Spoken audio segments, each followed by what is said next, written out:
Now I want to get into back into the hip hop. When did you really get exposed to hip hop? Was it something that you seen on the radio, seen on TV, or heard on the radio for the first time, or was it already out into the community? Well, I had a unique upbringing when it comes to music because between my grandparents on all sides, all the way down to my parents. So I in my house, everything was played from Adelaide Hall, big band music, rock and roll, Motown, funk. But for me, hip hop came. I was already being classically trained by my mother. She taught me how to read music. I was learning how to play piano. I played percussion instruments. I already was writing songs, things of that nature. And when I found hip hop, it spoke to me. Actually, Grandmaster Flash and the Furious Five, the message was my introduction in a real way. Like I like to break dance and all of that, but when I heard the message, it affected me in a way where it's like I want to write like that.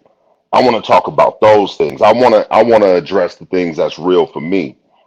And then even still, as we was coming up, when me and Tupac got together, he was fresh out of New York, and his rap name was MC New York, and I was MC Rock T. Right, very East Coast in a sense of because that's what was speaking to me. When I found West Coast hip hop, Ice T. Um, Public Enemy had a big effect on me too. But when I found West Coast hip hop and I realized that cats that wasn't too far from my house was writing the stories that was affecting my life that I was experiencing.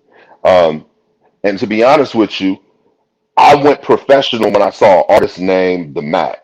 The Mac is where Mac Dre gets his name from. That was his big homie. And the Mac put out a record, and the record cover was so slick. It was so dope.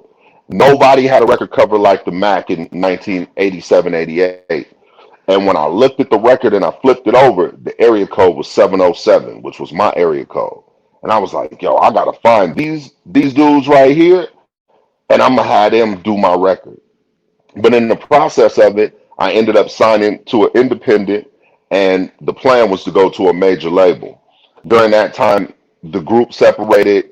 Um, Pac started working on Juice. We was still working on songs. Like we would do 24-hour recording sessions. But right before we started doing those sessions, Mac Dre came out. And I went to high school with his cousin, Carlos, a cat named Los, right? And Los would bring in these 4-track tapes that they was recording in the house. And me and Pac was recording. Pac lived in Marin City. I lived in Santa Rosa. And we would make these kind of like deck to deck tapes, low quality, but it was just us rapping over instrumentals. But Mac Dre had his own songs. And I think I heard 4 songs from his first EP right away. And I was like, bro, this dude is doing it. And we had a concert together. Our first big show was with Mac Dre. Mac Dre was already a star. He was already becoming a star. This is like 1989, early 89. And we wasn't on yet. Nobody knew who a Tupac, a Ray Love, or nothing was.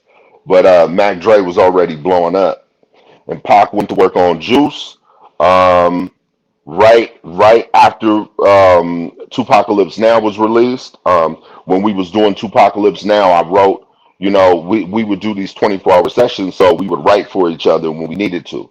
You write, you do as much as you can, then your homeboy who you trust come in, help you finish a verse, give you a hook to the song. It's the way records was made back then. Like even as far as the Chronic, it was a group effort. The way rap albums was made. So I ended up penning his first single for him, at least a portion of it, Trapped. And that ended up going on to be his first single.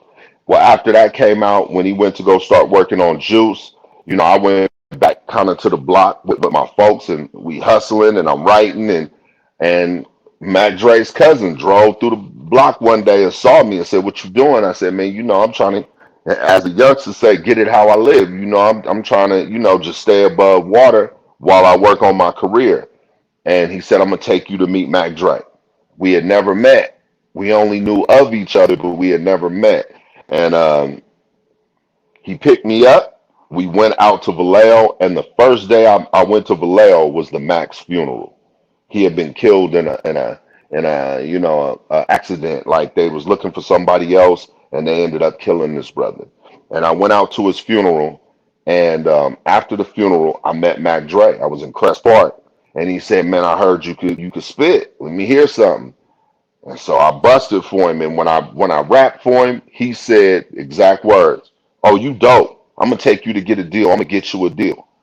48 hours later, I had a record deal. They put $20,000 in my pocket, and it's been off to the races ever since. Nothing's ever changed since. Like it's just been straight ahead, you know. I love that brother for what he did for my family at a key time when I needed it. Really, Mac Dre was like the first person to gamble everything on me because there was other rappers from his neighborhood, and he stood up for me, took me to the table, and got me put on. Um, and that was with Strictly Business Records in the very beginning.